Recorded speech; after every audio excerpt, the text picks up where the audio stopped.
Hi, everybody. It is Joanne with For Better, For Worse Dog Training. And Lisa Bataska with Canine Defined. And tonight we are going to be talking about dog breeds and people's lifestyles and how those things are going to fit together. Oh, we have somebody in the background. Which breed who's doing that? By your house? Who's making the noises? Yes. My border collie. So to talk about herding breeds. Yes. She's actually starting to play hockey with her food bowl, like just batting it around the floor, and she picks it up and throws it. And pretty clear on what she's looking for, I think. Right. Absolutely. So why don't we just start with like why you have the breeds? What do you have? What's your lifestyle? And then we can kind of talk about it. Go from there. Are we going to do you? Because I think that's half the Facebook Live. Oh, very funny. I know. So, I think both of us have herding breeds, right? You have Aussies, mini Aussies, what?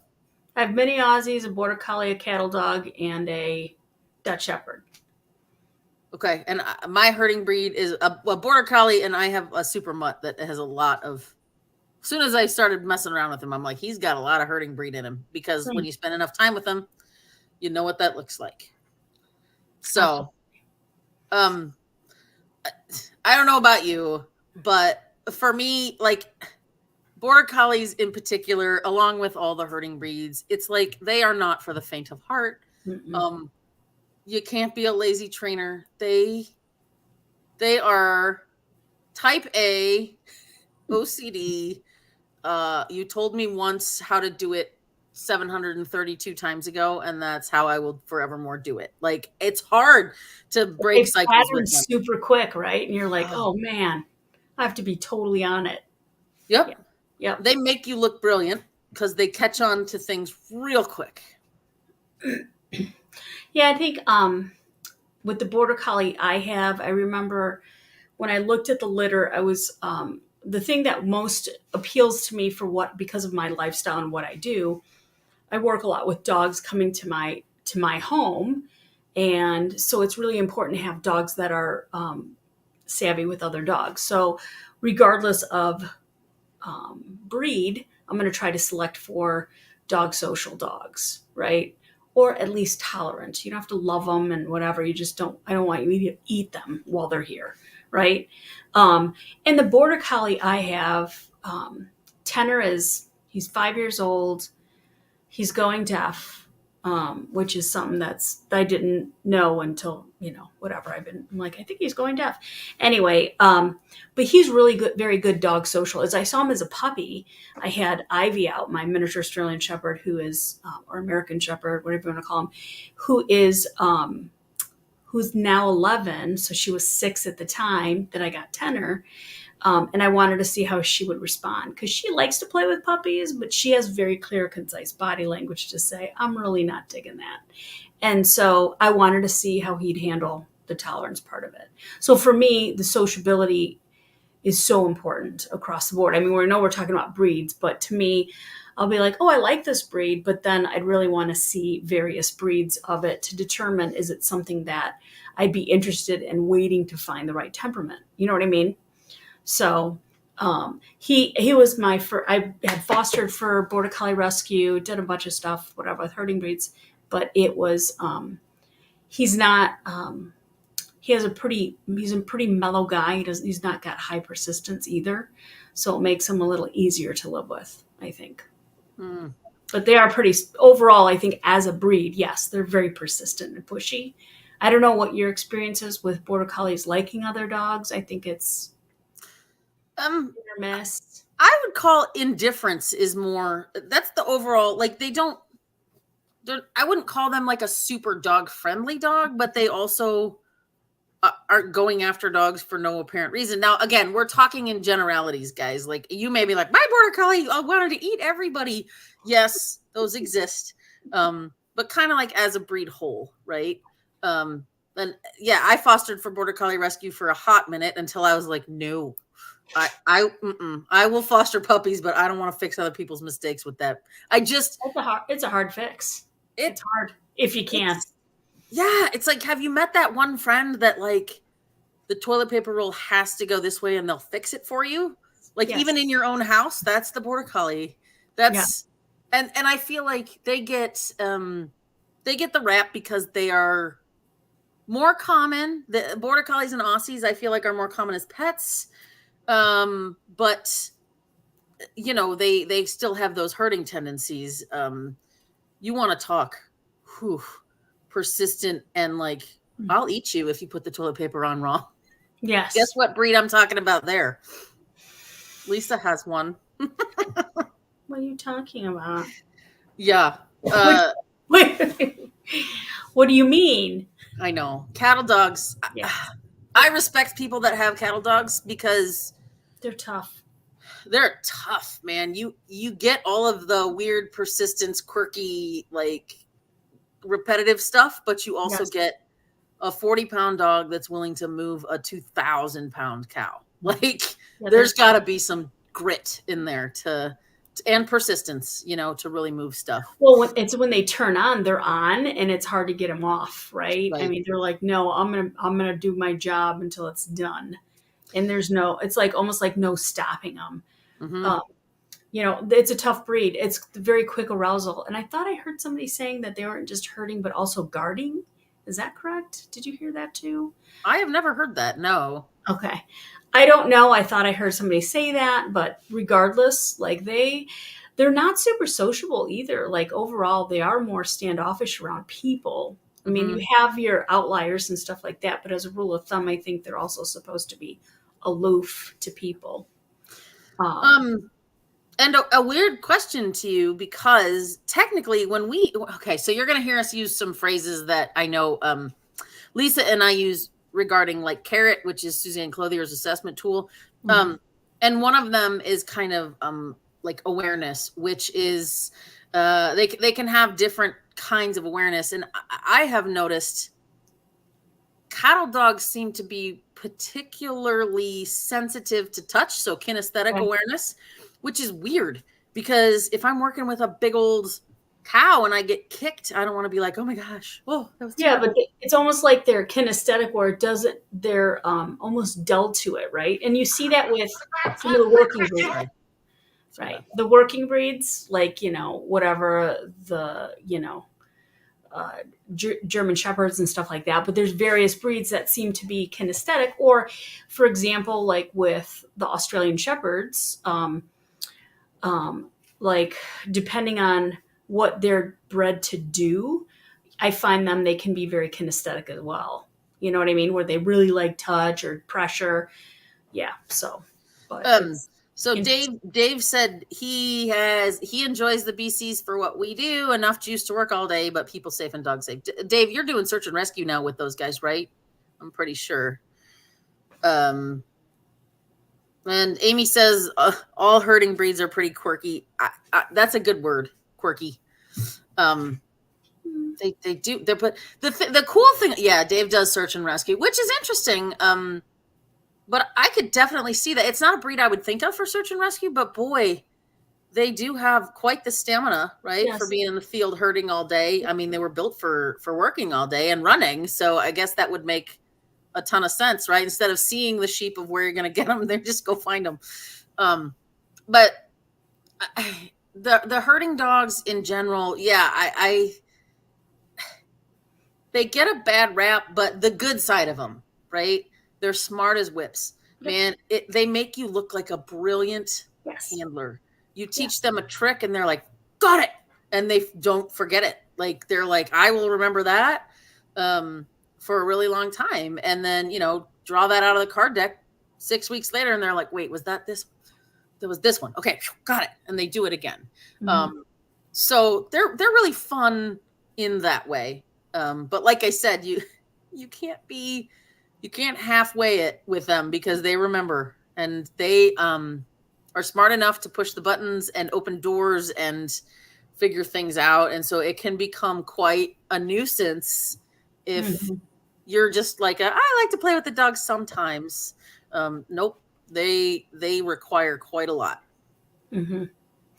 Yeah, I Uh, know. I mean, and I do have a house full of, so what, I have 8, so, and only 2 of them are toy breeds. Yes, everybody else is a herding breed. Yep, I'm remembering. Let me think. But well, yeah, they're pretty busy. Like it's an active breed. It's not something that you can pen up.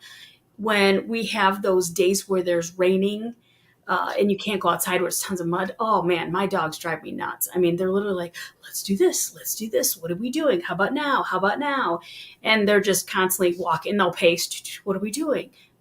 What are we doing? And I'm like, lay down, please. Or I have to give them chews. So you really have to, exercise the mind and so forth. And as they get, and that's, also think part of it too depends on the age, right? Because my teenagers are more active and naughty now, when we don't get time to exercise, and do some of those things. But yeah, they do need some space to move. So whether or not you take that time, so ideally I wouldn't really consider them apartment pets. I think they go nuts. I know then the shelters, which as well, they have a mm, tough time in it. They really do. That the herding breeds for sure.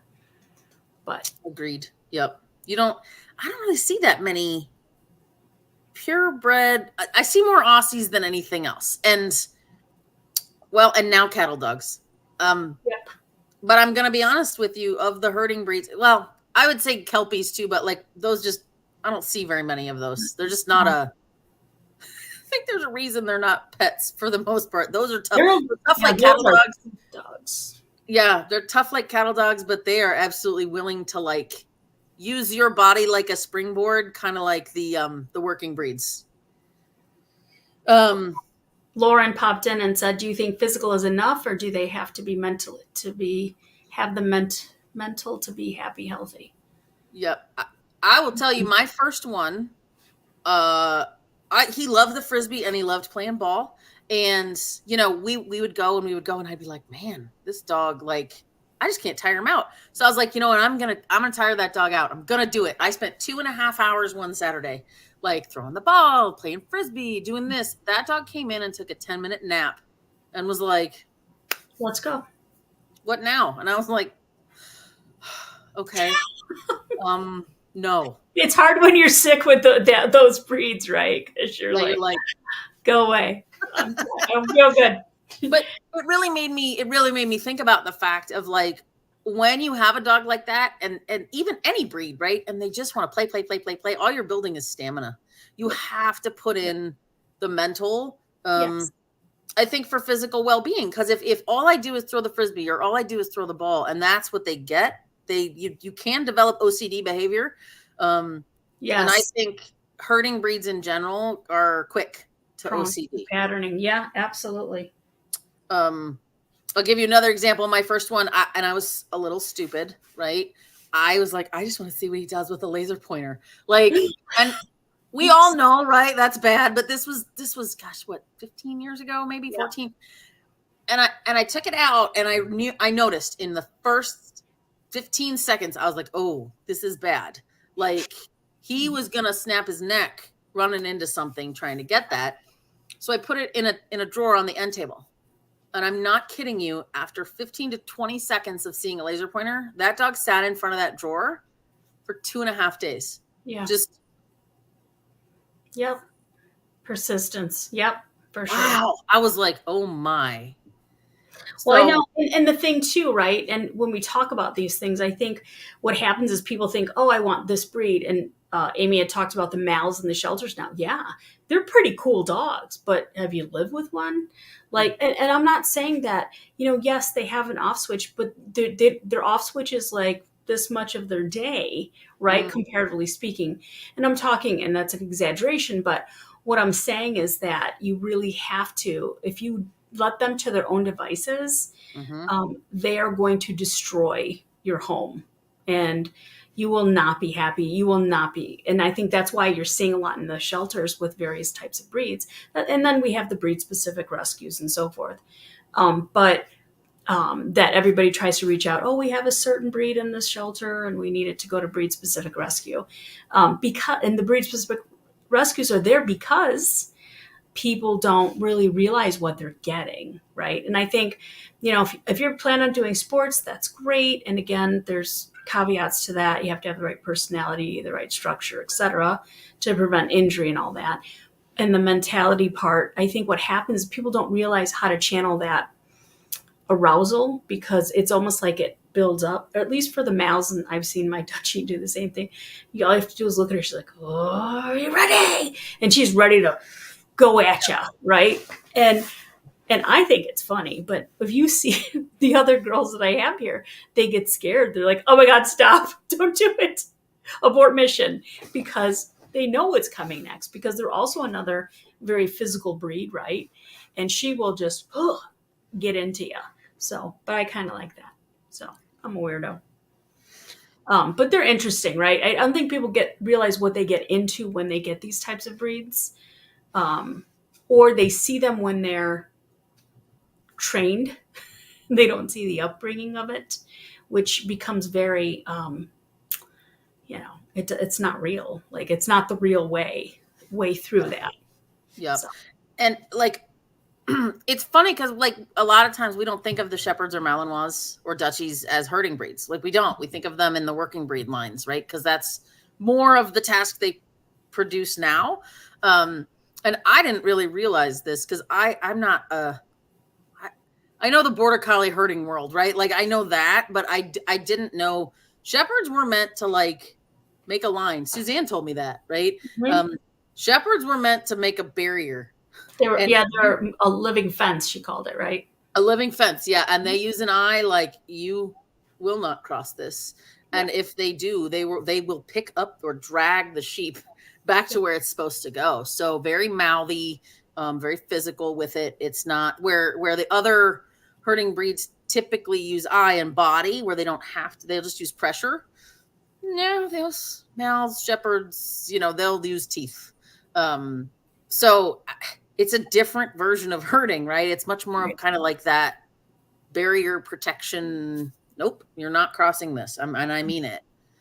So that's different. It's a different herding, which I guess kind of crosses over into the working breeds then, right? Because what's that? It's you're not doing that, and I will make sure it doesn't happen. Right. So you had a Shepherd, right? Yes, I did.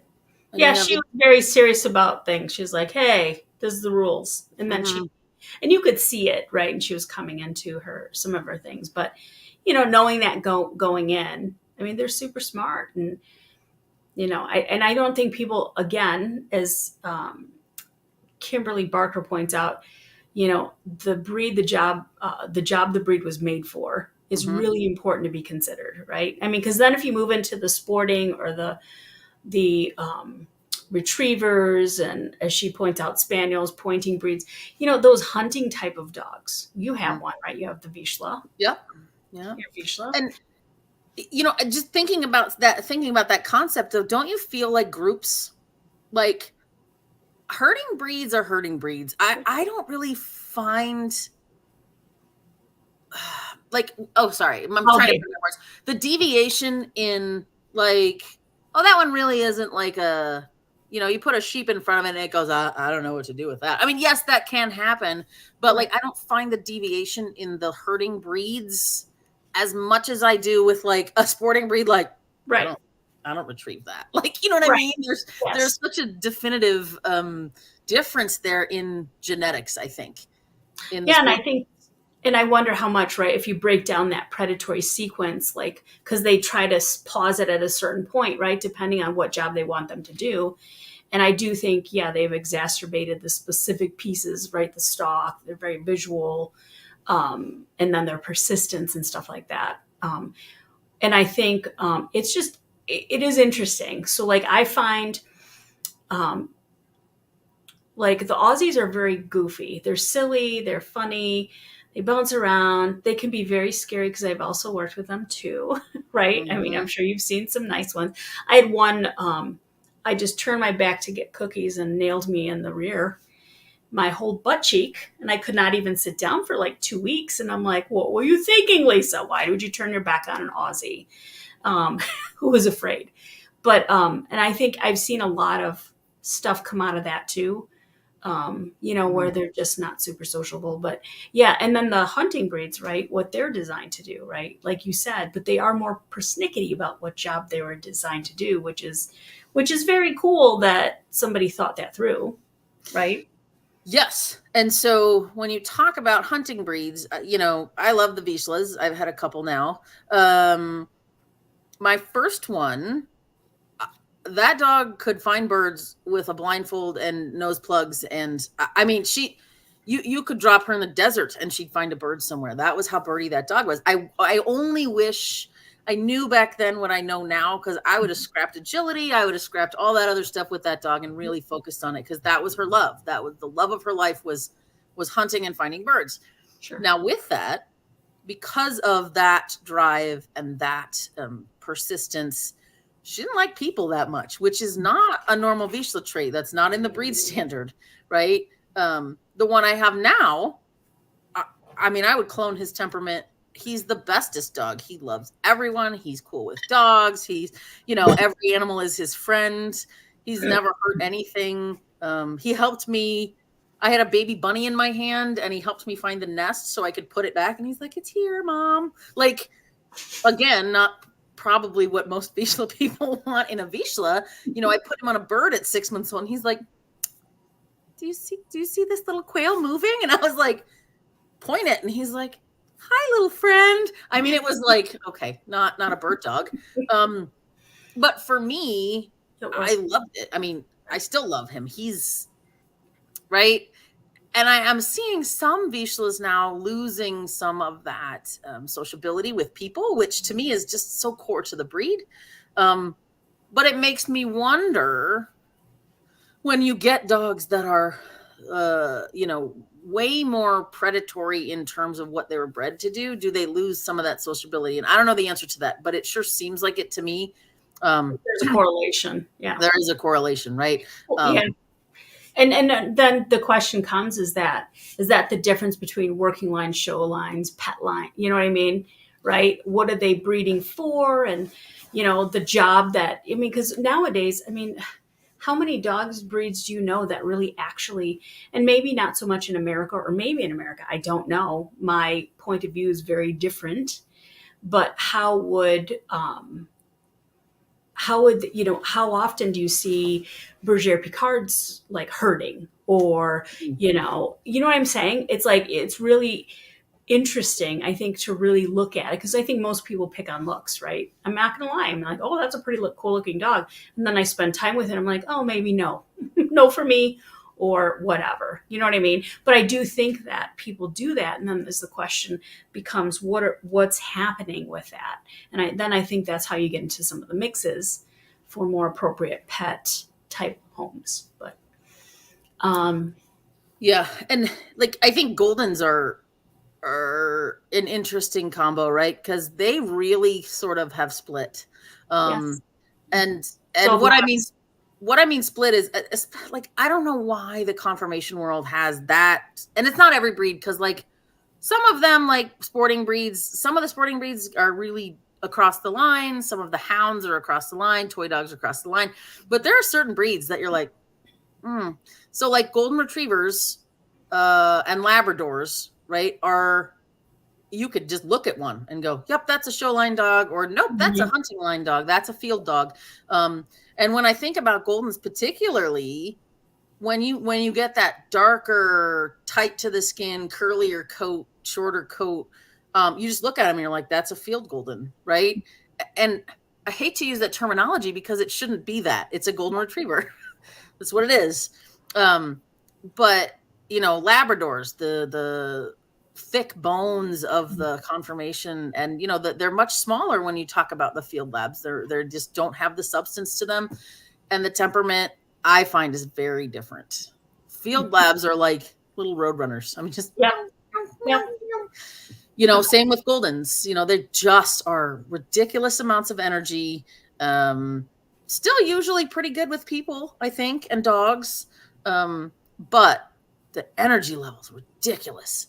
Where it's almost like Peter Pan of dogs, right? Yeah. The sporting breeds, because they're constantly, but they needed that for the field to work, right? To do their job. So, Oh yeah, border collies are very different. I do Mm, agree. I see a lot of, yeah, the sleek lines, border collies, as they say, versus, the stockier, blocky heads. Um, yes, field type Goldens can be a lot of dog, Donna mhm. saying. I've seen it. And even some of the labs, like we have a breeder around here who breeds labs, and he's more working line, so he'll take his dogs and whatever. And then I came across an elderly couple with this dog, and she's brilliant, she's smart, but she's like, you don't mean it, and you don't mean it because you're not going to follow up on it. So she takes full advantage of the people, and I feel bad for them. I mean, and I think that's the other thing. It always comes back to, why didn't you consult somebody before you looked into a specific breed that would match your lifestyle, right? Mhm.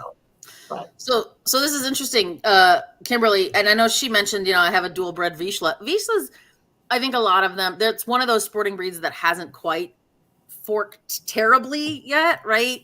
Not like the retriever families. But she says, I like the field bred dogs. So, and this is just curiosity. Like, do you have a big yard? Do you, yeah, are you really what do you active do? with your What do you dogs? do with them? Yeah, What do you do with your dogs? Because if you said, I just like to go with walks and I just want a really good family dog for the kids, it wouldn't be my first choice. Be like, oh, there's a great field lab out there for you. right, Not saying that it couldn't work. I'm not saying that. It's just as a generality of what I've seen, it's not, right. that would not be a suggestion I would give you. Um, so Kimberly, I was just curious what kind of, space and lifestyle you had to like a field bred dog. Well, it's funny that you bring that up. When I got into dogs and I had a bunch of Aussies and some toy breeds and stuff like that, I lived in Chicago, so we had like a postage size stamp, right? And I worked with Nancy, so the Aussies could come with me. I could run them and stuff. I don't know how I did it. Like where I live now, I have 3 acres. A good portion's fenced off. The dogs get to run and move around and, play chase or whatever and stuff. But we have the opportunity to move around a lot more than I ever did. And I think about as many dogs as I had and how busy and active the breeds I had were. I don't know how I did it. I'm like, I was nuts. I have a picture. I think the one picture I have of me and 11 of my dogs, or not me, but just the 11 dogs. So I'm like, I had to be the orchestrator, right? Stay, don't move. Um, and I just I don't know how I did it, but I did it. But I don't know. Looking back, I don't know if it was, I feel a little bad, right? Because don't know if I gave them everything that I could based upon what their needs were in the space I was in. Mm-hmm. So, We were doing good at the time we had them, right? Like, yeah. awesome. I Right. always look back and like, sorry, man, I could I have know, done I better. know, I know. It's fun. So moving to another one that I have never had, and I know Lisa, you is a love for you, is toy breed dogs. So one of my biggest fears, and call it superstitious or whatever, I don't know. I don't want to break anything. Like, I feel like I love the Papillons, but like I feel like I would step on one and kill it. And they are very different in terms of like what's out there for toy breeds too. And I don't. There's confirmation, and then there's the agility kind and stuff like that. So I have um, my one Riff, the one I have. He is very confirmation, beautiful long coat, but he's very, like very serious about things. Um, Not a big fan of people. I've seen that in the Papillons where they can be not super sociable, they're yappy, but I think overall toy breeds are a little more talkative, alarm barking because they're designed to do that, right? And then I have one who's from another yeah, they do learn to move, but not without I. So Amy says, littles learn to move if you're clumsy. Yeah, they do, but then that fear in their eyes, right? And they start to cry before you see you coming. Um, but I think that, like, in his case, like this particular one I have that's more confirmation lines, he's lovely for me, but he's got a small world in terms of like, I like to be at home. He likes dogs. New people are hard for him. But then I have another Papillon that comes to me, and he is close in age to Riff, but he's more bold but he comes more from. I know they do conformation, but I think they do more sporting. You were gonna say working line Papillons? Yes, the working like Papillons. Yes, because there is such a thing. So my current pup, Wolfgang, he's a lot of Papillon. He reminds me of my Max. Well, you met him. He's very on, moving. I wouldn't say he's not sociable, but he's not highly. I mean, Riff is not sociable. Like, he's like, don't look at me. I'm going to hide behind my mom. But Wolf will be okay with you. Hi, how are you? But then that's about it, right? He's not super whatever with people. But I think it's, then again, you get temperament within the breeds and what they're breeding for. So I think there also is a split on that. But I do find they make. Unless you play the claw. Yes, the claw. But yeah, it's funny. And I've had a Maltese. She was very much a princess. I won't do that breed again. It's not for me. It's a little too pushy and insistent.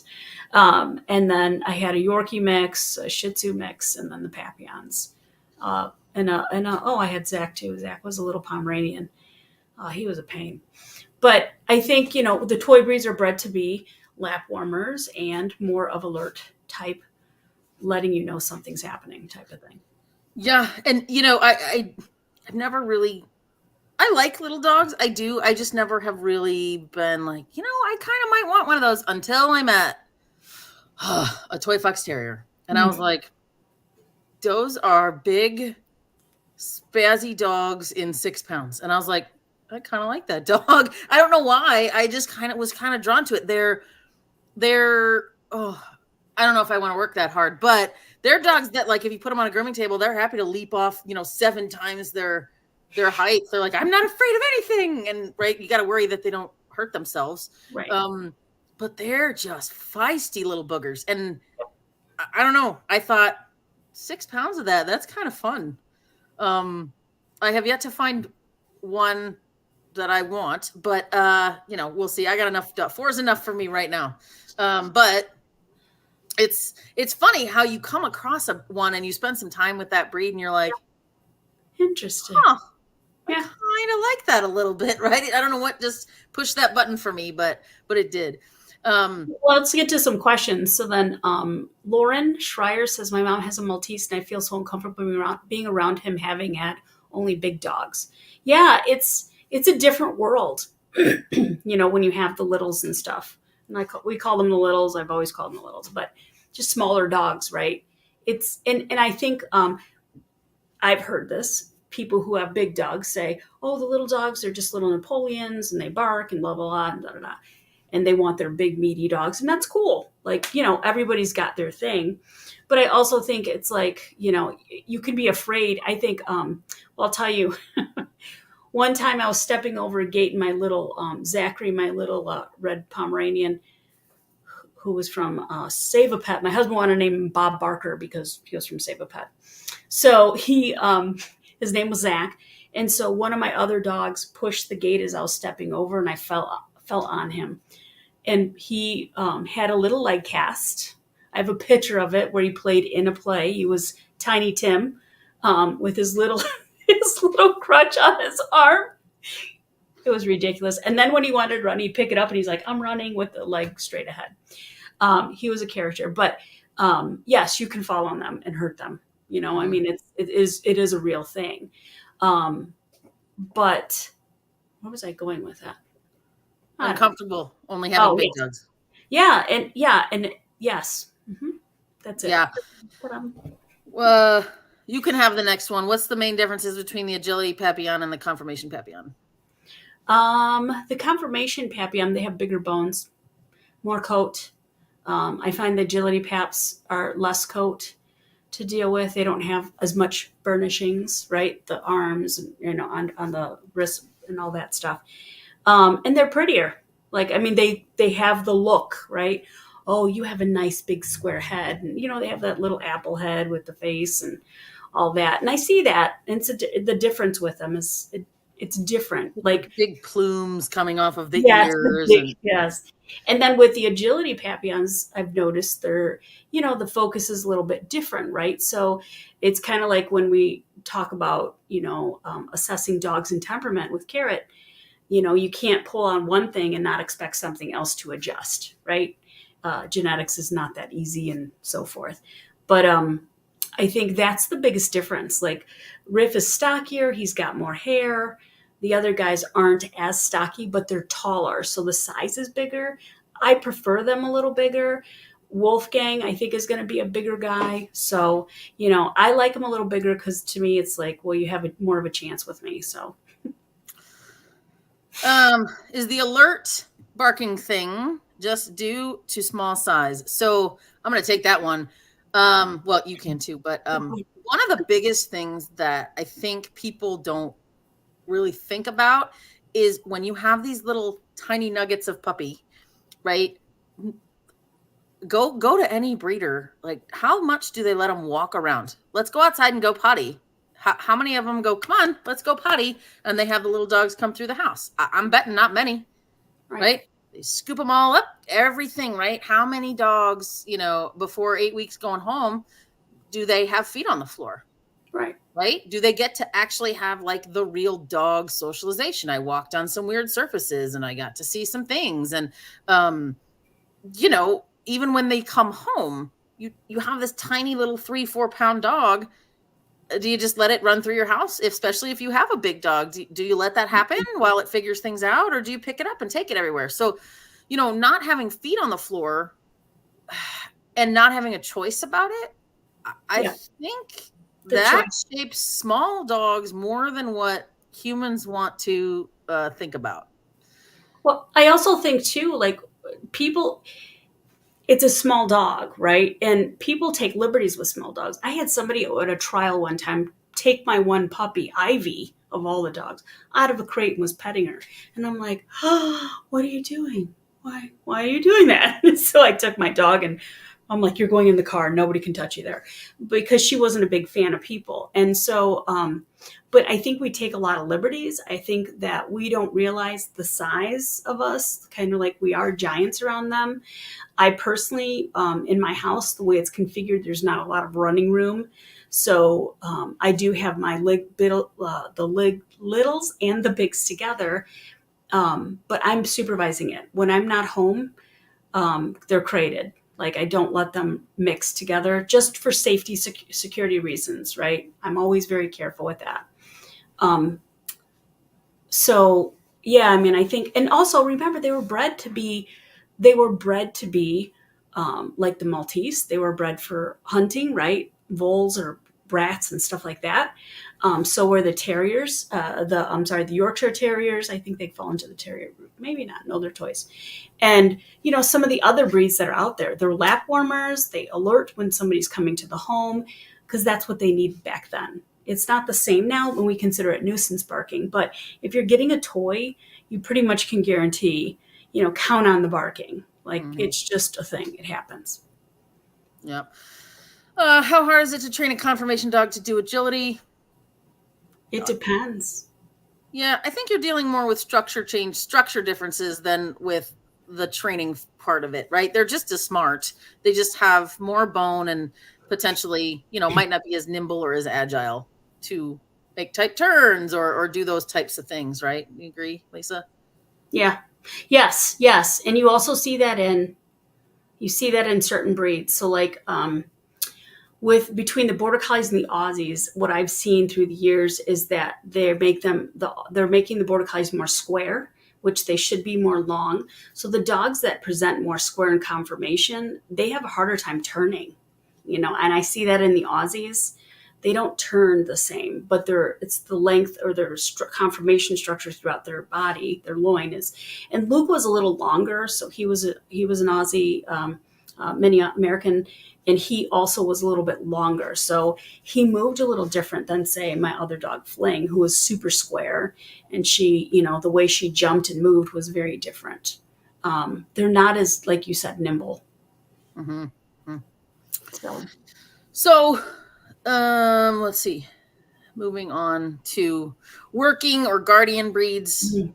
I love those. I've had Dobes for as long as I can remember having dogs. I mean, I had a little mixed breed first, but my Dobe was my very second. I met them and I was like, love them. But I tell people, if you don't love, Dobermans, if you don't love them, don't love them, because their health sucks. Yeah. They're awful. They're one of the unhealthiest breeds out there. You guys have probably heard me say this before.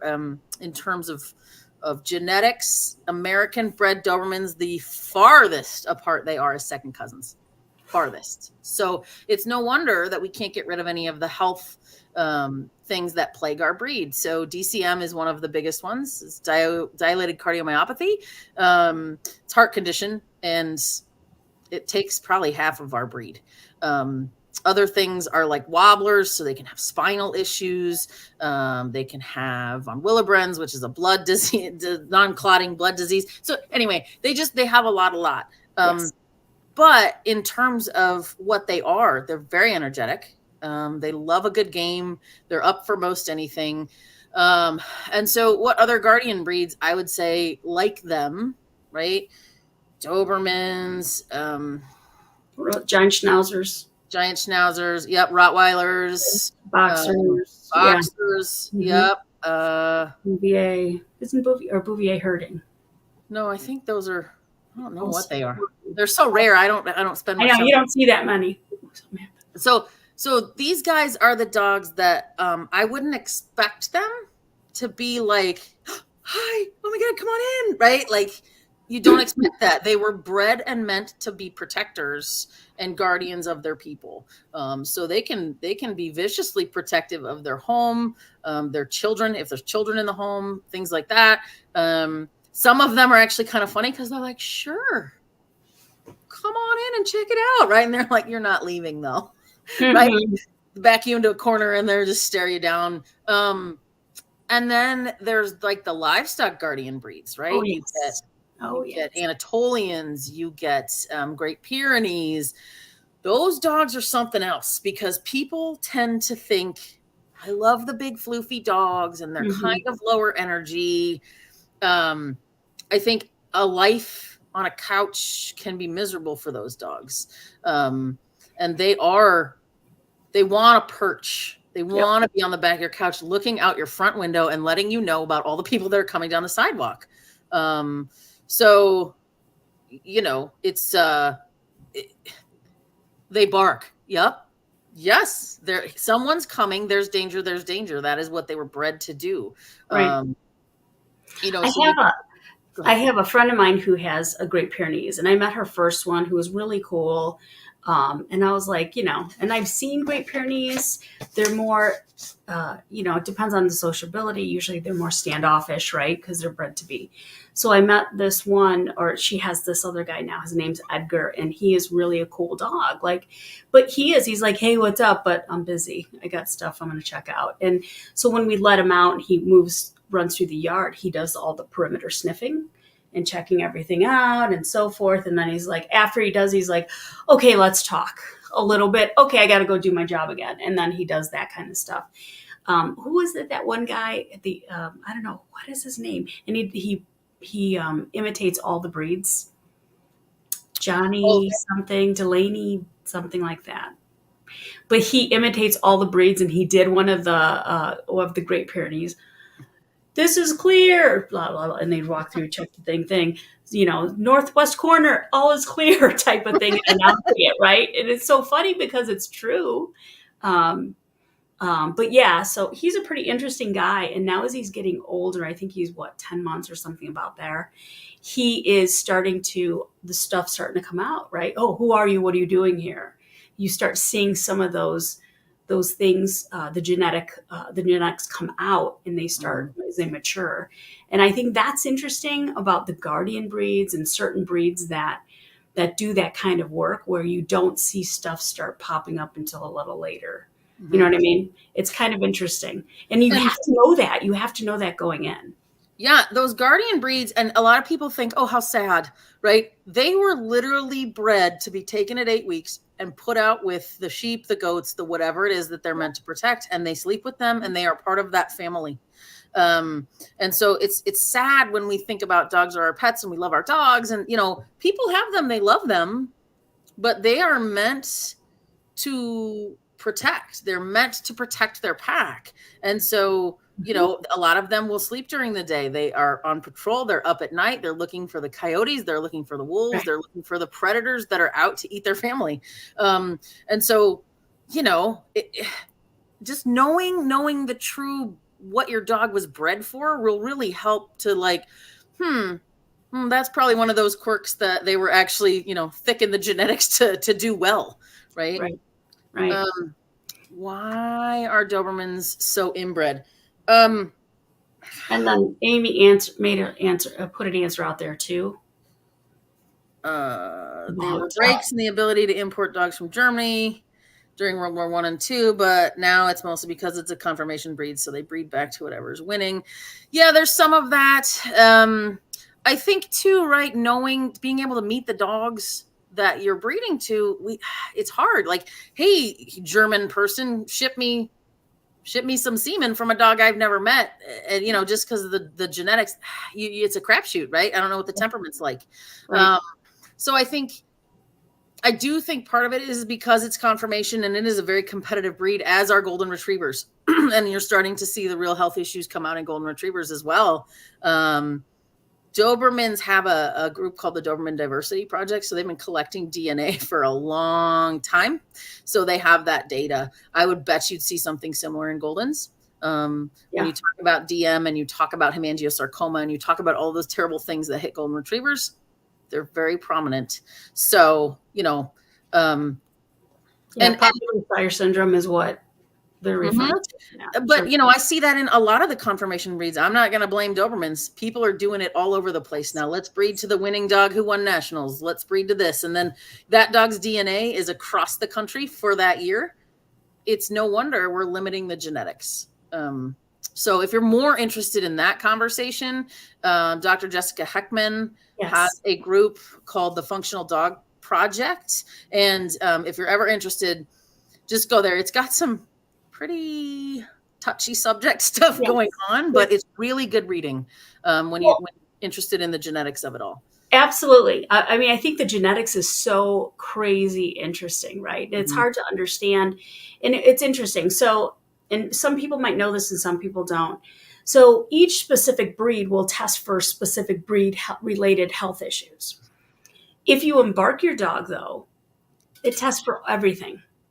So, and that came up in one of my dogs where it's a small breed it's a Papillon that's not tested for this specific genetic disease, but it came up as him having 2 copies of intervertebral disc disease, IVDD.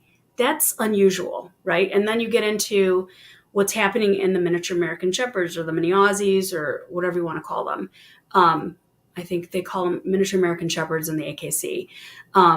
Anyway, so she, with that, they're now coming across CDDY. And then Jessica Heckman had some stuff talking about whether or not it's good to breed or what to look for if you're going to breed into that. Because remember, there's 2 copies, right? If you get 2 copies, then you're more prone to developing the disease and so forth. But CDDY has something to do with the length of leg, comparatively speaking, to the length of leg in the body and so forth. And that can become very painful for dogs as well because it's all related, right, to spinal type of stuff. And that's scary. Like, so, now I'm like, oh, do I embark all my dogs regardless of breed? Because sometimes they're not going to be testing for certain health issues that are out there. So I thought that was interesting. Yeah. And not to go down a rabbit hole, but so Amy's mentioning about DCM, right? So I'm going to tell you 10 years ago, they identified the 2 genes, right? Which was the Titin gene, and they called it the DCM gene, right? In Dobermans, and they've disproven that already. There are dogs that have those that have never got it. There are dogs that don't have it, that have it. And so you'll find arguments that, well, you don't know because just they didn't have, maybe they would have got it if they lived longer. I'm going to tell you there's science out there now that it's more about epigenetics and proteins than it is about the genes alone. So I'm not going to go down that road, but Nope. if you don't know what epigenetics are, it's lifestyle, it's stress, it's what we eat, it's where we live, it's all the things that happen, oxidative health onto our cells that turn these genes on and off. Yep. And so there's tiny little protein spikes that can create something or not create something.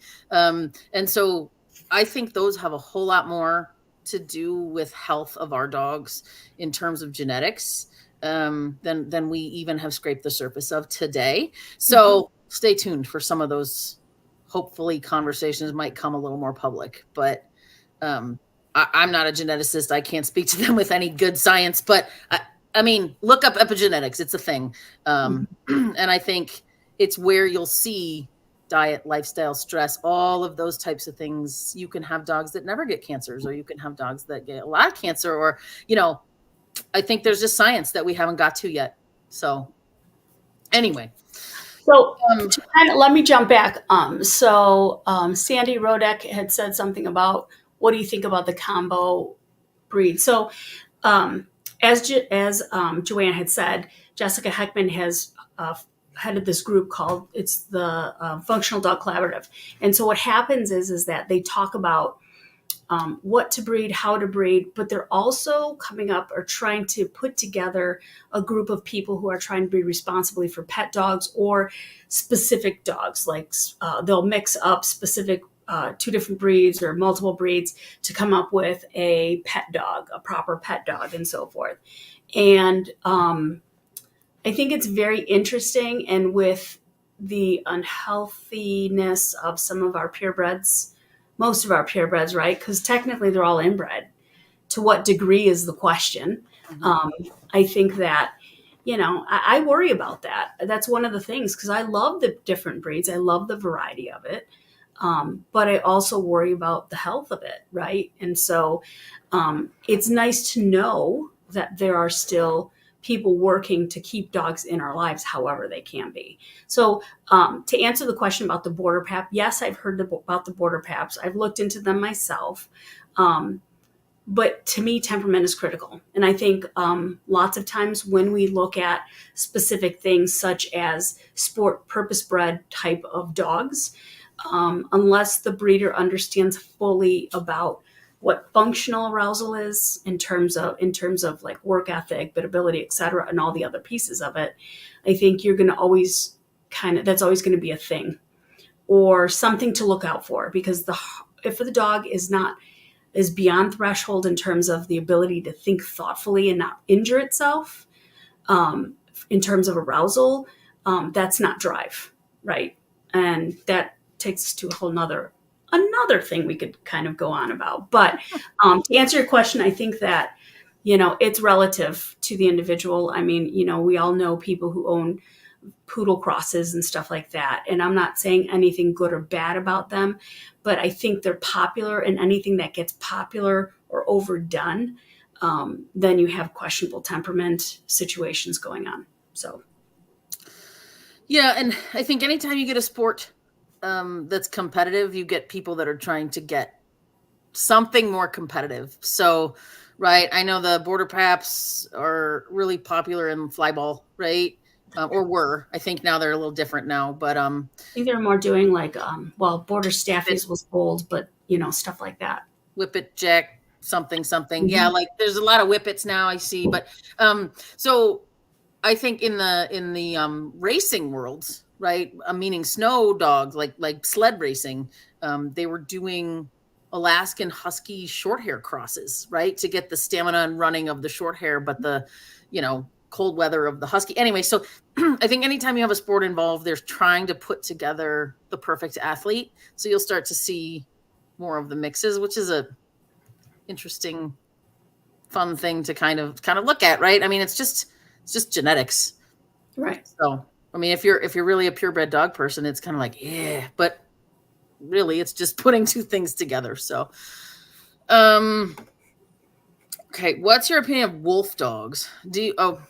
Are you talking about like truly like wolf crossbreds, or are you talking about things like the Czechoslovakian wolf dogs or things like that, Mary Lori? I'm just curious, are you talking true Oh, wolf crosses, or are you talking dogs that look like wolves in their genetics? I also think too, like like you said, wolf dogs is there because, like you said, the Czechoslovakian. But have you come across many wolf dogs? Have you personally, Joanne? I have not. I saw one guy that had true wolf crosses. Okay, yeah. So no, I came across one guy that had some in nosework, and like, not for me, man. Yeah, it's interesting. It's an interesting thing. There's someone locally who's a trainer who has wolf dogs who, and this is not anything I recommend doing, is setting dogs loose to try and help them acclimate and so forth with wolf dogs and stuff like that. I think the goal is reactivity and so forth. I know you and I handle that a little bit. We both handle that not that way, in a different manner. Sure. But I mean, I'm like, you don't, unless you know the dog, right? Unless you know the individual. And wolves are different. Remember, if you look at true wolves, they're not super aggressive looking until they have to be because of the price of it, right? Yep. Physical price, potential for life, stuff like that. So, that would be my only concern, is if a dog truly felt that way. But they're usually not going to exhibit that behavior unless they feel like their life is fully threatened. They must defend themselves for some reason. But it's interesting. How do you feel about that? I feel like it's a wild animal. It's a wild animal cross that somebody like, that would be like, how would you feel if you crossed a puma with a house cat? It'd be like, nope, I don't want that in my house. Well, and Amy said illegal in most areas. I think it depends on the percentage of wolf in the dog, right? That's what I heard. I was like, really? That's crazy. But, it's not an area that I'm interested in. I'm like, no, I think they're separate and let's keep them that way. But that's my preference. So yeah, wolves were not domesticated. Like, you know what I mean? That's not what that is. So again, I'm not going to cross a bobcat with the house cat and call it a pet. I'm just not. So yeah. Any thought? Let's jump back to Barbara. All right. Yeah. Any thoughts on golden breeders bringing in dogs from Europe to expand their bloodline? Not sure if I'm saying that right. As long as the temperament's good and the dog is healthy, I think anytime you're expanding a bloodline in a dog is a good thing. Yep. Right? Just making sure, again, temperament and health are a good thing. You got to go somewhere, because the closer that we continue to use the same dogs over and over again, the smaller the gene pool gets, and things go bad from there. So. Yep. Absolutely. Yep. We're almost hitting time. We haven't really talked about terriers or hounds. No. I have to say, though, I used to want an Irish Wolfhound. Nobody knows that. It's very cool. But, and then Joanne knows about this because we talked about it before. We have an opportunity to work with some deerhounds, Scottish deerhounds. They, if anybody, and I'm dating myself, if you've ever seen the movie The Dark Crystal, the Urus, URUs, they're called, they look similar to that. So it's just, they're super gentle and so forth, but they're very long, like long-legged. They are very fast. And I have two that are like 7 months or something around that. So they're pretty interesting breed. I do like them. They're very sweet, gentle. And the two, they're teenagers, so they're a bit naughty too. But yes, and when they run, they scare me. Granted, I come from herding breeds, right? So when they run, I'm like, please don't kill yourself. But all you see is legs and movement, and I'm like, oh my gosh, stand back, because these guys, believe it or not, I mean, I get worried about being run into, and the worst I got ran into was by a mouse sideways on my knee. And so I'm like, oh, that's going to hurt. I could just feel it now. So you step back and let them run. But but actually they're pretty good. They're better with the other dogs when they move around, where they're very aware of their space versus each other. But they know each other, right? So they're going to beat each other up like typical siblings do. Yeah, but they're they're like interesting. NFL running backs, though. They're like coming right at you, and then they're like, bye, like change on a dime. For as big as they are, it's amazing. I grew up with Yes. my aunt had one, and I just remember she'd like go up to the couch and she'd like just put her chin on the rest and just tuck her legs, like because it was just Yes. right there. She just was like, they're pretty fun, but But they're not super biddable. They're hounds, but they're sight hounds, right? sight hounds, I think, are different than the scent hounds. Man, scent hounds are something else. I Uh-huh. mean, people who love them to death, but there's a meet in the middle kind of mentality you have to have with the scent hounds specifically. And I've never seen it before. I was watching somebody's beagle years ago, and I was like, hey, hey, and like not even an ear flick. Like I got up behind him, I was like, hey, and he's like, hey, where'd you come from? Like he was on a trail of something and Yep. was like, shut off his auditory sensory, because the olfactory had just taken over.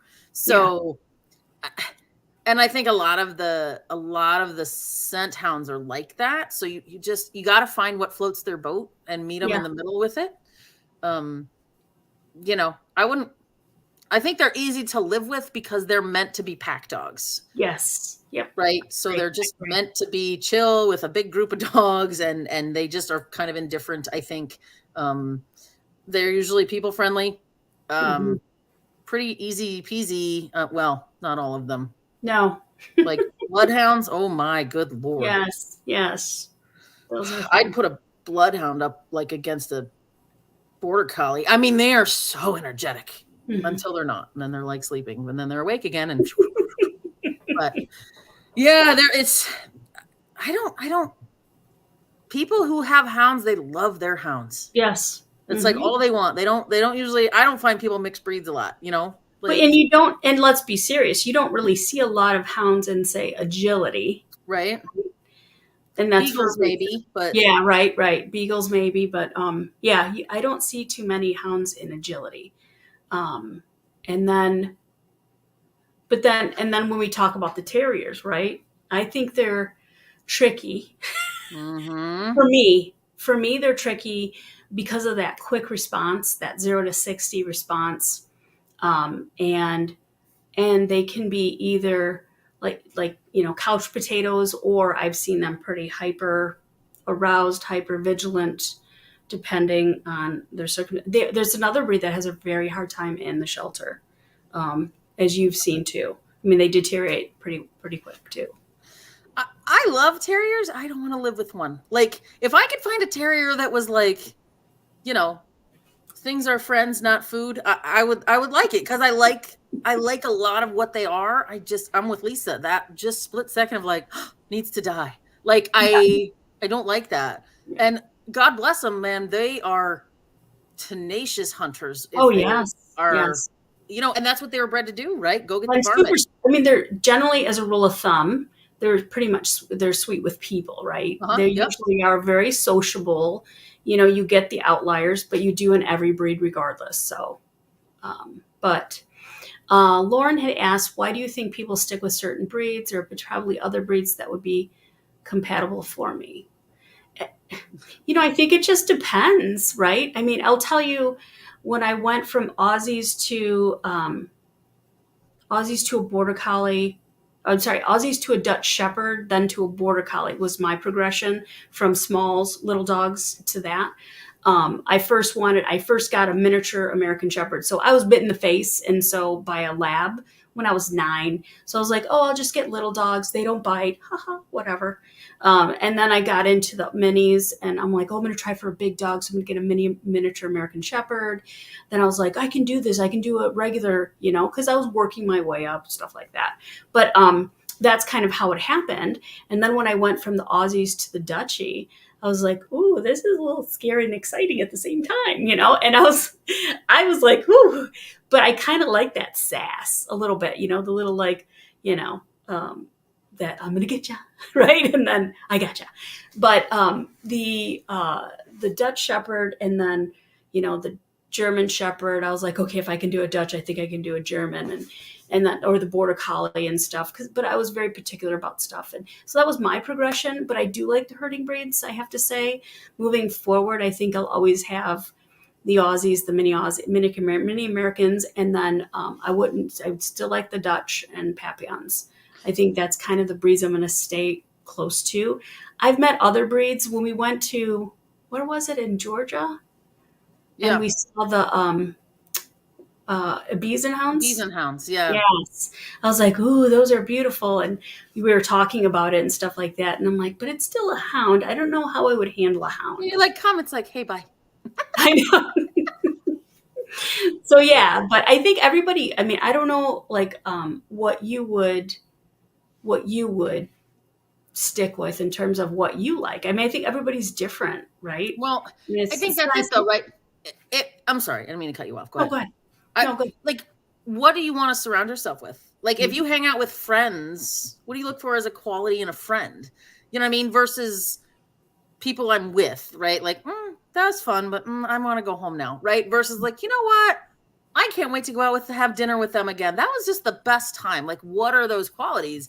Are they, warm, funny? Do you like someone who provokes thought? Do you like somebody who just is quiet and chills out with you? Like, I think all those things with the same things of people are what we lean to in our dogs, right? Like, I love Lisa, but I'm like, I think this is my last border collie. I don't want to work that hard anymore. Like, I love them and I respect them and I think they're wonderful. Yes. It requires you to be on your game, right? And that's the thing. Like, what do you want to, like you said, I mean, truly that's what it comes down to. Like, I like a little variety, and as I look at stuff, I mean, I thought I wanted this breed and so forth. And I think it's very interesting. I think, we all have our things that are draw us regardless,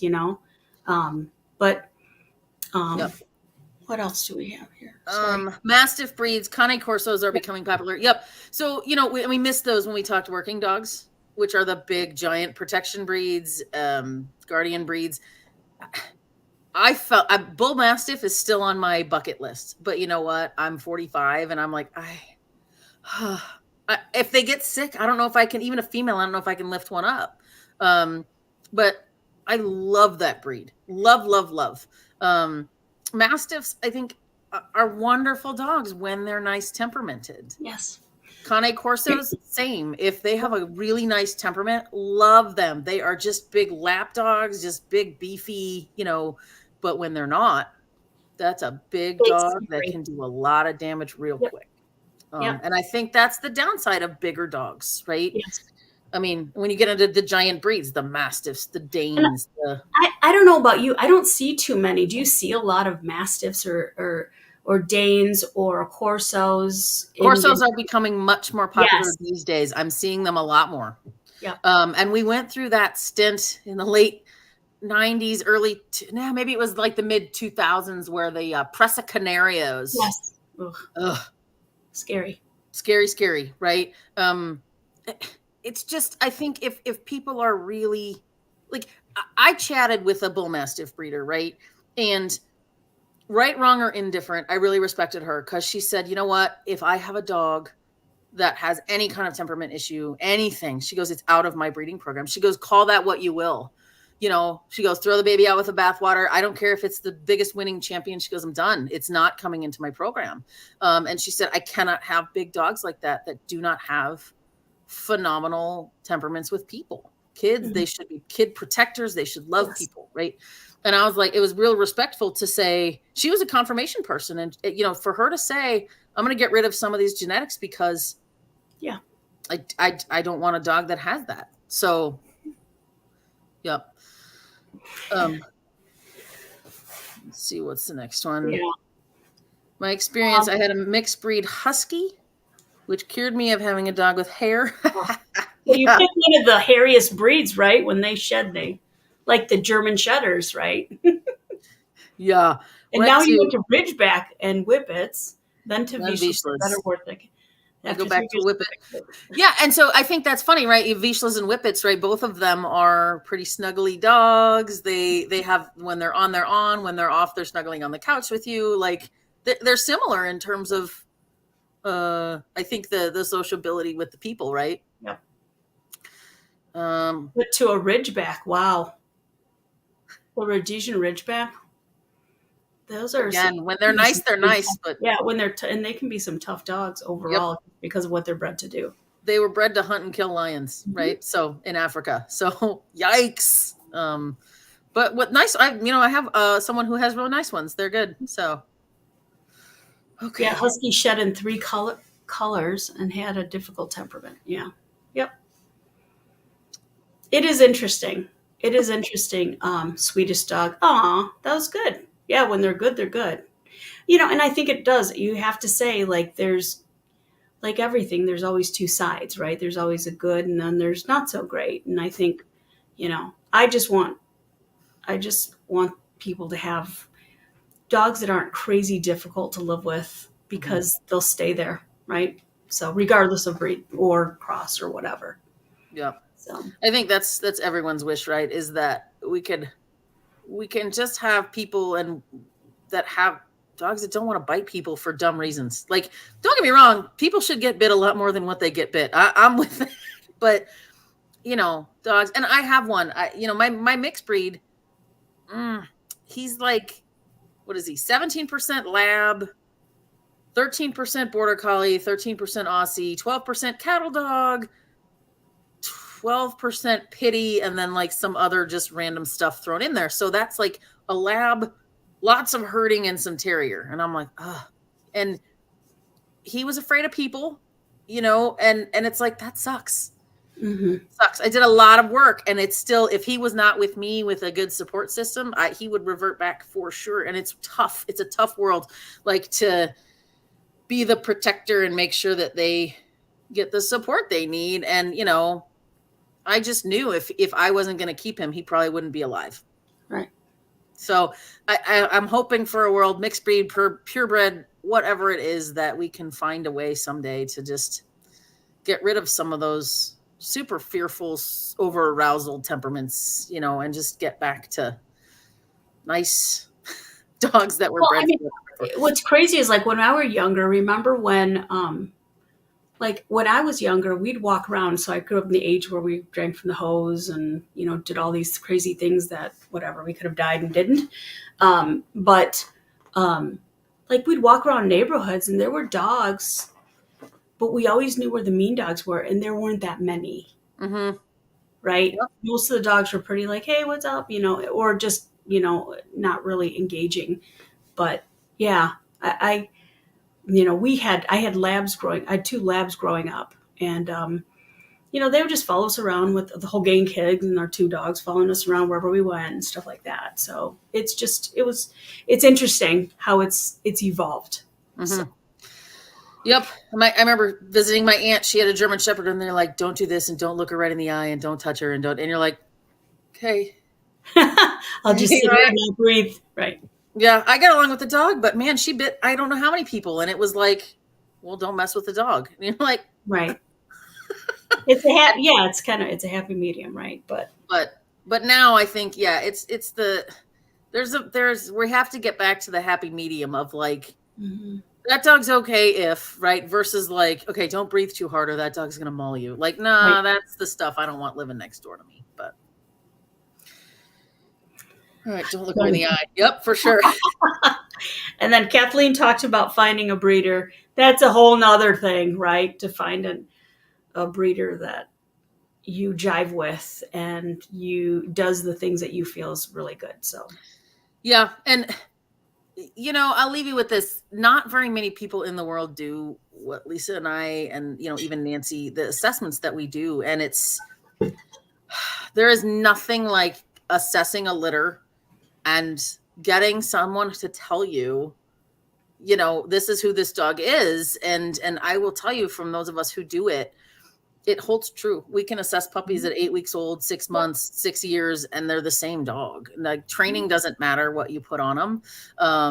You'll always see those outliers, those pieces that you're like, that's interesting. Yep. And you can teach them coping skills, but you're not going to change who they are. Right. Yes. And that's what I think people think of when that happens. I remember, I'm sorry, Joanna. No, go for it. Go. Just a quick thing. So I had Simon, and Simon was my biter. He's actually right there, this picture. And he came that way. And I had gotten a couple of titles on him with Rally, and anybody who knew him and stuff. Yeah, he was not okay. And he nipped multiple times, more frontal mouth nip from behind. So he was, trying to be all whatever. And he bit my husband. He bit multiple times. It took him 2 years to be okay with my husband in the house. It was hard. It was a really tough gig. And, fortunately for me, when we moved here, he had a good rest of his life. We didn't have a lot of visitors. He could come and go. He would be outside. There was low stress. He'd still get excited because somebody would come in the door and he'd be like, "Who is that? Who is that?" And he's all flustered. And then he's like, "Oh, it's you. Hi, Mom. Oh my gosh, thank God you're back." And the thing I think about when I see dogs like that or consider how it must be living in their head, right? Mm-hmm. It's hard. That's a hard way to live, Yep. right? And so that is that kind of stuff is stuff that I won't do again temperamentally. I don't want. Yep. It's hard. It's heartbreaking. It's gut wrenching, and to know the things we know now, and knowing that how, with understanding some of the brain work, the neuroscience behind it, and the stress amount, and then epigenetics and what this is going to do to the dog later. It's sad. So. Yep. And I say this with kindness, even if you have a fantastic breeder who has been breeding for 30 years, right? What I have found, and this is not a knock to those people, it's just they've been doing it so long. A lot of times people don't take puppies away individually to see who they are. So they know them in the group of puppies. And I mean, I have friends who have brought me litters to assess, and they're like, "What?" They're like, "I had no idea. I've never seen that behavior ever." In a novel place by themselves, the dogs reveal, who they really, really are. And it's hard as a breeder to get feedback of something that you either feel like you missed, or you feel like you have a puppy that is less than stellar on something. And it's it happens. Genetics and Nobody's breeding perfect. is. Yeah, but it's half science and half a little bit of Harry Potter magic, right? You do the best you can, and it doesn't mean these people are doing bad things. But when you really have somebody who's no bias, meaning I didn't breed the dog, right? And they're assessing the dog for you, they can see some things sometimes that breeders may miss. Right. So if you have an opportunity to get a dog assessed before you pick your puppy, and you're patient and you're willing to wait for the perfect temperament, I promise you it's years and years of joy. So yeah, absolutely. So well, all right, covered a lot. Yeah, thanks guys for listening. Hope we helped you out tonight. So I'm not sure when we'll be back, if it'll be next week or we'll skip one, but we will see you on a Sunday coming up. Thanks guys. Thanks. Bye guys.